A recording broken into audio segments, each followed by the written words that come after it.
the shadow of a world conqueror.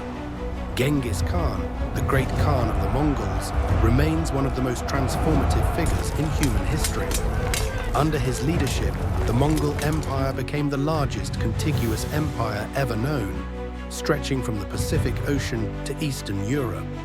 He was not only a symbol of military power, but also a catalyst of global change, influencing trade, culture, technology, and the political map of the medieval world. But what if Genghis Khan had never existed? What if Temujin had remained an obscure tribal leader, lost among the countless nomadic wars of the Central Asian steppe? How different would our world be today? The background. The world before the Mongols.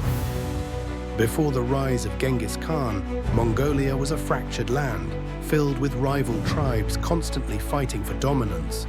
To the south, China was divided between the Jin dynasty in the north and the Song dynasty in the south, prosperous but militarily weak.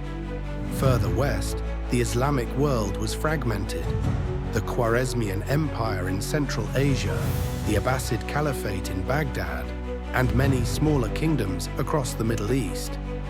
Meanwhile, Europe was slowly emerging from the Dark Ages, but it remained politically fragmented, torn between countless feudal states and religious conflicts. No single power dominated the world until the Mongols appeared. Asia without Genghis Khan. China might have followed a different path. The Mongol conquest destroyed the Jin dynasty, overthrew the Song, and led to the creation of the Yuan dynasty, 1271 to 1368.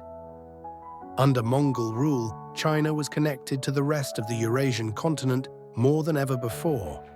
Without Genghis Khan, the Jin dynasty might have survived longer, maintaining control over northern China. The Song dynasty could have continued developing science, commerce, and art peacefully. There would have been no Yuan dynasty, no foreign rule over China. This means that China's evolution might have been smoother and more organic, without the massive demographic and economic devastation caused by the Mongol Wars. China might have become a maritime power earlier, focusing on sea trade instead of rebuilding from Mongol invasions. In that case, Chinese inventions, gunpowder, the compass, and printing, might have spread to the world through peaceful trade, not through conquest. Central Asia would remain the heart of civilization. The Mongol invasions utterly destroyed Central Asia's great cities, Bukhara, Samarkand, Merv, once brilliant centers of Islamic science and culture. Without Genghis Khan, these cities could have continued to flourish as hubs of learning and trade. Science in the Islamic world, mathematics, astronomy, medicine, might have progressed without interruption. Central Asia could have remained a thriving intellectual and commercial crossroads, perhaps rivaling Europe's Renaissance centuries later. The Islamic world and the Middle East, a different destiny. Baghdad might have remained the capital of knowledge. In 1258, the Mongols under Hulagu Khan, Genghis Khan's grandson, destroyed Baghdad, ending the Abbasid Caliphate, the cultural and scientific center of the Islamic Golden Age. Millions were killed, and priceless libraries and manuscripts were burned. If Genghis Khan had never existed, Baghdad might have continued as a beacon of learning, preserving Greek, Persian, and Indian knowledge. The Islamic Golden Age could have lasted longer, leading to a Muslim Renaissance before Europe's. Instead of Florence or Paris, perhaps Baghdad or Cairo would have become the capital of human enlightenment. The Ottoman Empire might never have risen. The Mongol destruction weakened much of the Islamic world, creating a power vacuum that allowed the Ottoman Turks to rise in Anatolia. Without that collapse, the Ottomans might never have unified the Middle East, or might have done so centuries later. That means the entire geopolitical history of the Middle East could have been different. No Ottoman domination, no centuries-long rivalry between East and West, and perhaps no deep sectarian divisions that emerged from that era. Europe, the unexpected beneficiary. Without the Mongol threat, Europe might have stayed divided. The Mongol invasions of Europe, 1241 to 1242, shocked the continent. Cities were burned, kingdoms trembled, and Europe realized, for the first time, that survival required unity. Even though the Mongols withdrew, their brief campaign sparked the idea of cooperation and shared destiny among European states. Without that fear, Europe might have remained divided for much longer, locked in endless feudal rivalries. The very concept of a European identity might have emerged centuries later. The Silk Road would have stayed dangerous, and the age of exploration might have come sooner. Under Mongol rule, the Silk Road entered its most peaceful era, the Pax Mongolica.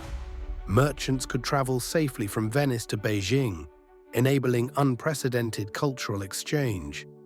If Genghis Khan had never united Asia, the Silk Road would have remained dangerous and unstable, plagued by bandits and local wars. As a result, European merchants might have turned to the sea earlier, seeking alternative routes to Asia.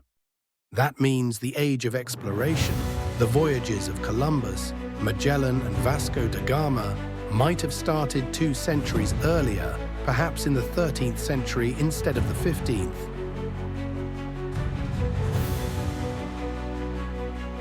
Russia and Eastern Europe, a rewritten fate. The Mongol invasion of Russia created what historians call the Tatar yoke, lasting for more than 2 centuries. While Western Europe experienced the Renaissance, Russia remained isolated and impoverished under Mongol rule. Without Genghis Khan, Russia might have united earlier, developing like France or England. Moscow could have become a center of trade between Europe and Asia. Russia might have evolved into a European maritime empire, not a landlocked power expanding eastward. In this timeline, the Russian Empire could have rivaled Western Europe far earlier, completely changing global power dynamics in later centuries.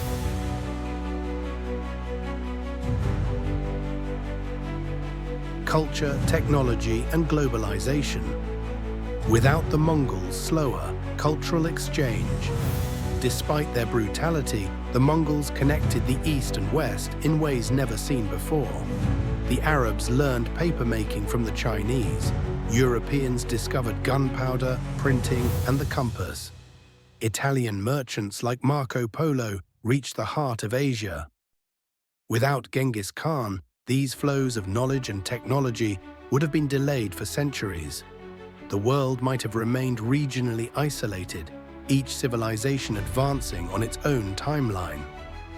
No Pax Mongolica, no safe Silk Road. The Mongols created a vast postal and communication system that allowed safe passage across thousands of miles.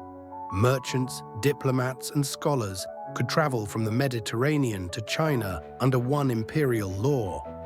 Without this stability, long-distance trade might have remained rare. The global economy would have emerged much later, and innovations like paper money, credit, and international finance might have been delayed for generations.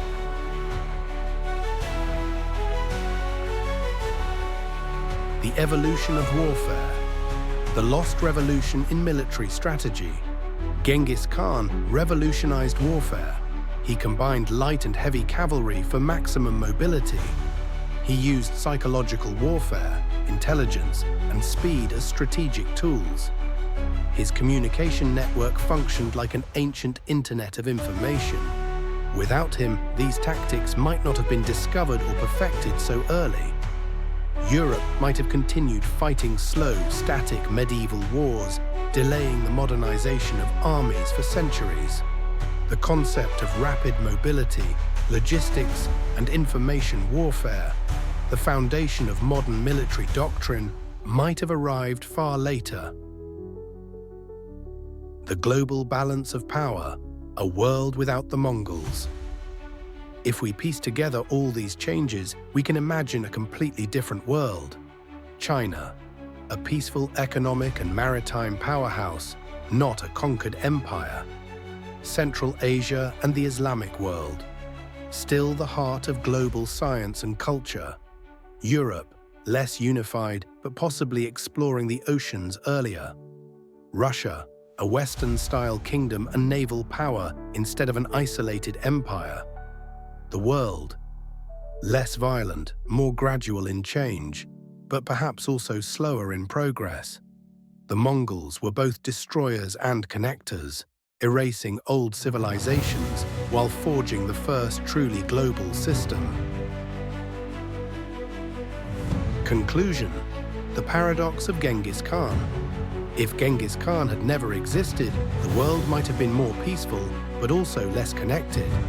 He was a paradox of history, a man who destroyed everything in his path, yet accidentally created the first global age. Without him, cross-cultural contact would have come later, science would have spread more slowly, and modern geopolitics might look nothing like today's. But on the other hand, tens of millions of lives, cities, and cultures might have survived. Genghis Khan, one man, yet his shadow stretches across centuries. Even if he never lived, history would still move forward, but perhaps never with such violent speed or global consequence.